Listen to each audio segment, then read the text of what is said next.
গণ অভ্যুত্থান কোনো একক ব্যক্তি, গোষ্ঠী কিংবা দলের নয়। এই অভ্যুত্থানের মহানায়ক দেশের গণতন্ত্রকামী জনগণ। জুলাই গণ অভ্যুত্থান স্মৃতি জাদুঘরের উদ্বোধন অনুষ্ঠানে প্রধানমন্ত্রী। আজকের ঐতিহাসিক জুলাই গণ অভ্যুত্থান স্মৃতি জাদুঘর ভবিষ্যতের প্রজন্মের সামনে তাদের পূর্বসূরিদের সাহসী ইতিহাস যেমন তুলে ধরবে, অপরদিকে তাদের সামনে উন্মোচিত হবে বিতাড়িত ফ্যাসিস্টদের মুখোশ।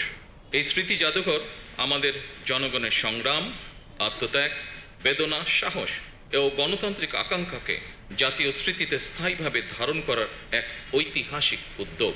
ফ্যাসিবাদ বিরোধী আন্দোলনে যারা হতাহত হয়েছেন, পর্যায়ক্রমে আইনের যথাযথ প্রক্রিয়া অনুসরণ করে সেই বিচার হবে স্বচ্ছ, নিরপেক্ষ এবং বিশ্বাসযোগ্য। সরকার মনে করে আইনের শাসন নিশ্চিত করার জন্যই প্রতিটি অপরাধের বিচার হওয়া অত্যন্ত জরুরি। দেশের গণতান্ত্রিক জনগণ আশা করে এই জাদুঘর কোনো একটি দল, গোষ্ঠী বা ব্যক্তির একক রাজনৈতিক ভাষ্য প্রতিষ্ঠার স্থান হবে না।